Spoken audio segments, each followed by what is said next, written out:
My dear friends, this is, as the American Pentecostals will say, an afterglow. It's the end of the manifestation of the Lord feasted at Epiphany, one part of which is this first miracle. And I'd like to zoom into it for a second this afternoon. It is there for a reason. Not only does it consecrate marriage, the Lord accepted this invitation, but also it indicates something of what he was going to do and what we are doing right now in his name and with his power. This power that we have. Now, it just happens that I know both sides of the story. For having been brought up an anti-Catholic evangelical Baptist, I know what its absence means, despite what they might have with regard to other forms of power. Musical beauty, pulling out all the stops, power in preaching, power in shared prayer. I used to go to the prayer meeting on Thursday evening and see the saints assigned to Vash praying on their knees and pouring out their heart. They had known at the tail end of the 1904-05 revival. They knew. And therefore, I would not dismiss that either, as though we were superior on a spiritual level. It's not necessarily the case. Why? They might be more faithful to the grace that they have. Remember that before you look down on one of your brethren. But there is a difference. Now, it just happens that I would go around with my best friend, who was the son of the Vicar of Cardiff, and we would discuss things, peacefully, of course. But nevertheless, we were sort of trying to find the fullness of truth. And he nearly got there. And he saw how illogical the Anglican position was, but nevertheless, being son of a vicar and grandson of another, and future vicar himself, living in the vicarage at Cardiff, it's no mean task to uproot and lose your moorings. Culture is huge. And of course, John Henry Newman knew it. But I've told you before, I'll tell you again, that I used to observe when walking around places with him in Oxford, where I visit him over the weekend sometimes. Cheslin Jones, the provost of Pusey House. Pusey House, of course, vestige of the Oxford movement. Some stayed put. And I was listening to their conversation. The Anglican Club is a zoo in which every animal can do his own thing, as long as it doesn't get in the way of the animal in the cage next to him. And then Wantage, the convent of Mary the Virgin, just outside Oxford, where we go to visit Daddy Allen, the spiritual father in the High Church there of the student body of Rome, who had a great gift of listening and directing souls, and he had his tactic of getting out everything so as to hit hard just when he knew all, and not before. And by the way, that's a tactic you might pick up as well. People talk too quickly and miss the point. He didn't. He would do something like this.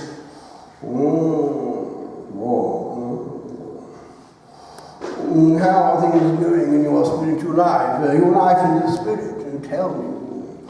Pause. Silence. Vacuum. Void.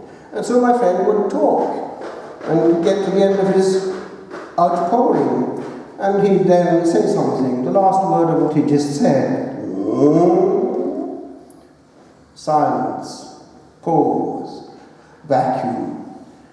And so more outpourings would come until third time the tirade would start.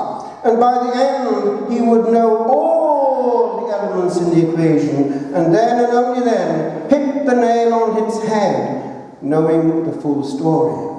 We used to call it the vacuum cleaner tactic. It works.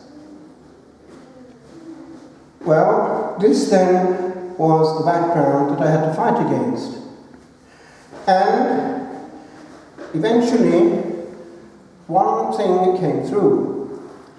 But it was not enough to move my friend, so strong were his moorings. It moved me, however. It's this: that there was one thing that the specifically Roman Catholic Church had, which the huge Anglican bulldozer didn't. Remember now what happened. In the period of Cranmer, they got what was there, essentially the Sarum Rite, which was what was widely used in England, which had the same Eucharistic prayer as the rest of the church, the Roman canon, but little bits of its own, which made it distinctively English, the whole rite, I mean. And then what did they do? The force of culture and faith was such that they knew that they'd have to, as it were, take them in bit by bit, in such a way that the whole Catholic nation of England, Mary's dowry, was hoodwinked and woke up one day to find that the essence had gone. Listen. If you're that way inclined, you can actually study the documents. The Roman canon, you have in any prayer book or prayer book. But you won't have easily available the first stage, around 1549, when you can see what the first stage was. They left bits in, certain vestments, positions, and they even left the sign of the cross. So, apparently, there was a certain continuity. A little later, around 1552, the sign of the cross went. Other things went too. The position of the celebrant was changing.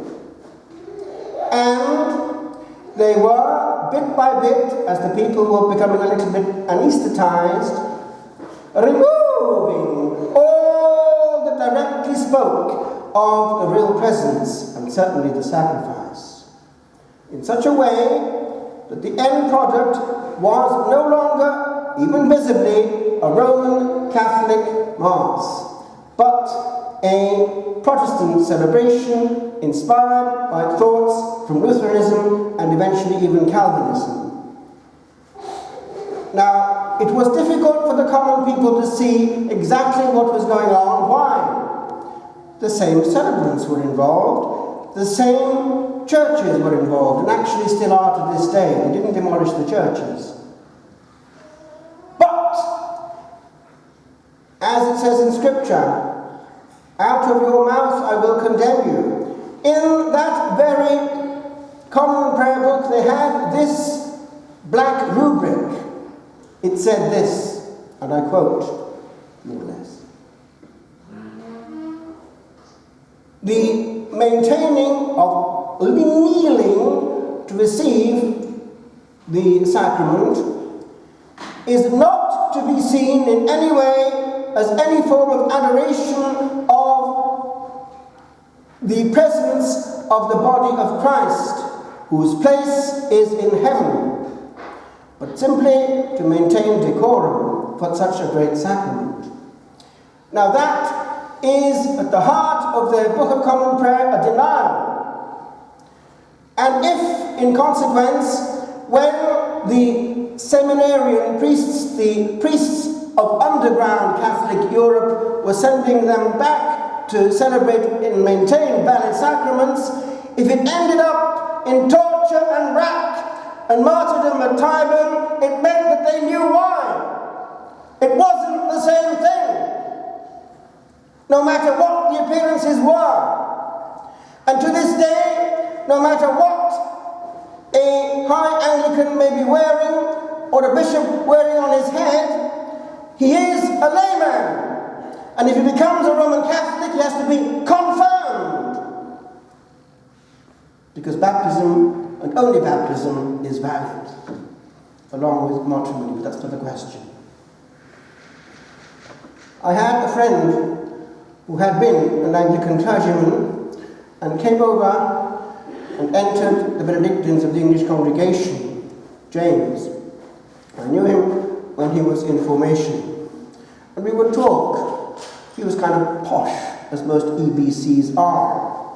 And he would have this to say: "Well, being an Anglican clergyman in the High Church is extremely uncomfortable.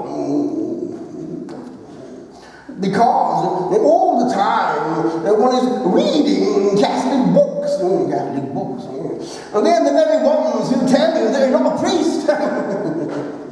And so he came over, he crossed the Tiber, and that was always the problem with the High Church, even in Ashton Abbey, the Anglican Benedictines: leakage to Rome. Where do I land? I land here, my friends. It hit me when wondering which way to go. And remember now, when this was happening, age 15, I was still heading for the Baptist pulpit. So it was something of some importance. The crunch, staying put or not, whatever that may mean. The moorings there were all the culture of Wales, its hymnology and its preaching, and the Welsh language, of course, in the midst. But I came across this kind of thing. Are you sitting comfortably? Then I shall begin. The devil, of course, hates the real presence. He tried to divide the church in 1054 and partially succeeded. Only partially, because they still have the sacraments in the East. He tried again under Martin Luther, who was a Catholic priest but could not hand it on, who was not a bishop. And therefore he succeeded in depriving great chunks of Europe and even America and India and Canada and Australia and New Zealand of the true presence. He tried again in the French Revolution, the obligation to take an oath of fidelity to the state, and so on. Again, martyrdom. But France had a great capacity to bounce back, and after the storm had calmed, a great wave of sanctity rushed over the whole of that elder daughter of the church, and by the 100, one can say, new congregations were born. I just mention one amongst others because we're in the ambit of Loreto right now. The Holy House. It's one of 3 congregations founded at Bordeaux, and it was a person whose cause has been introduced, I believe. It was Father Peter de Noailles. He organized this association of the Holy Family. Now, this is what happened accidentally. It was established in 1820, and 2 years later, the Lord showed his favor to those who honor the Holy Family and the place where they dwelt. Listen. It increased rapidly, and something happened in Bordeaux itself.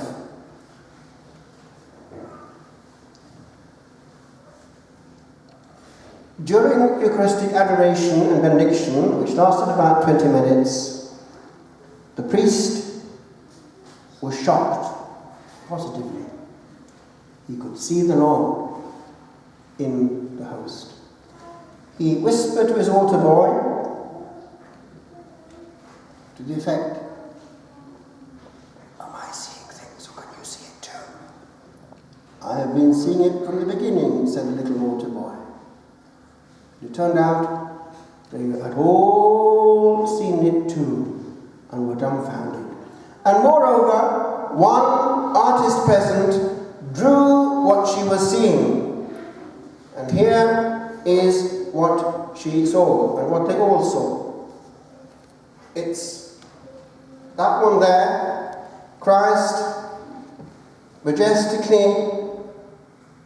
in authority, looking tenderly, but with a red garment of kingship.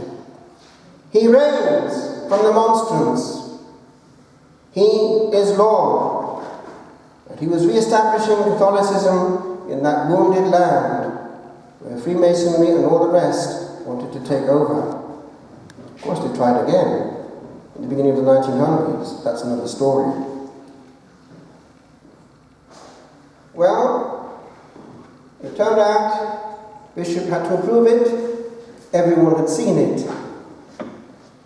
I was reading all this kind of material, but I didn't think that I would be reading on in our own day exactly the same under modern modalities. You wouldn't think that the Lord would misbehave in the Catholic Church in our day in a country like America. But you could not think coming. Listen to this testimony. Children, again, children. Don't belittle a child or its capacity to love Jesus and to be quiet. I've been pleasantly surprised.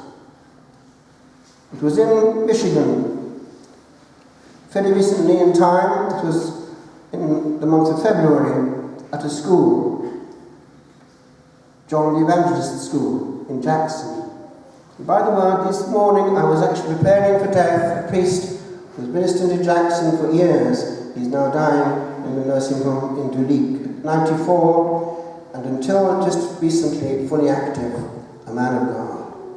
Think of that, by the way, young men. What would you want to be just before death? A good professional man with a big wallet, a good reputation, a great success on the football field, or a priest of the Lord forever? The choice is made in youth and even in childhood.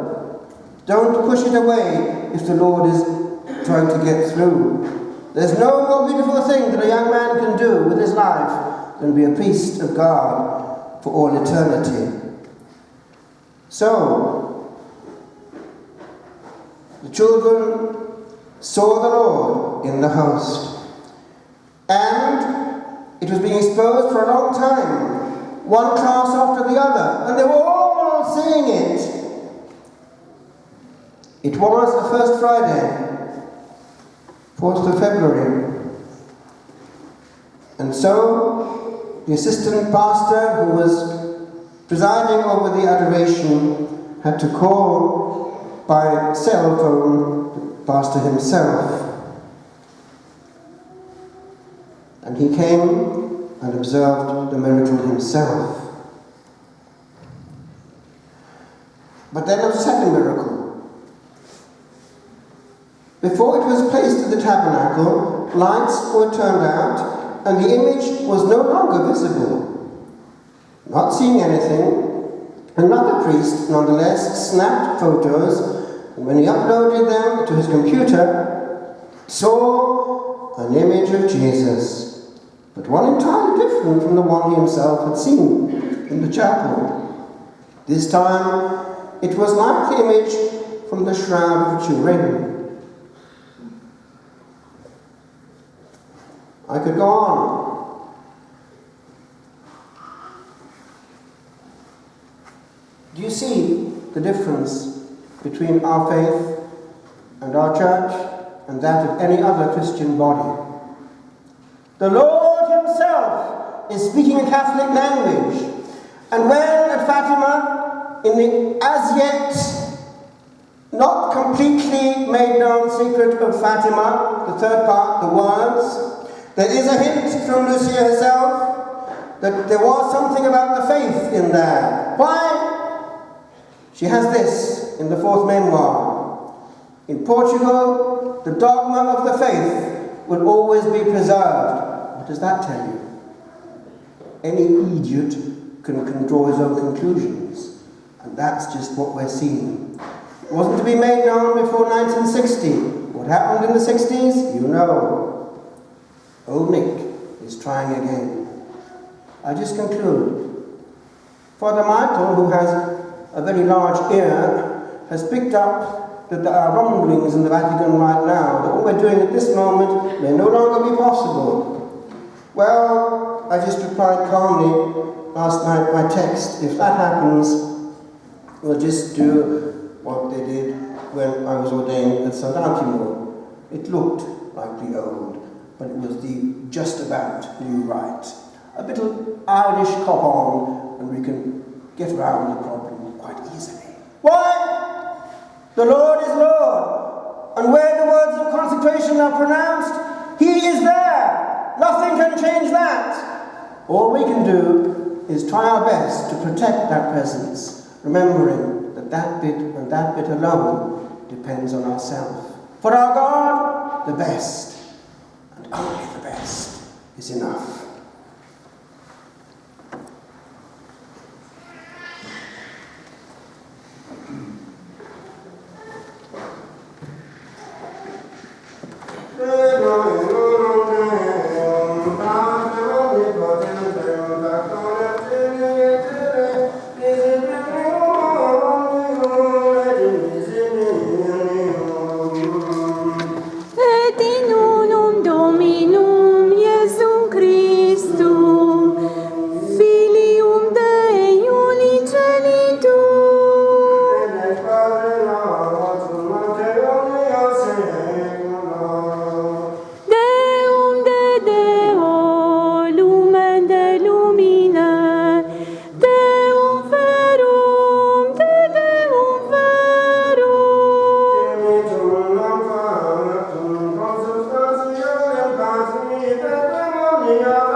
Apostolicam Ecclesiam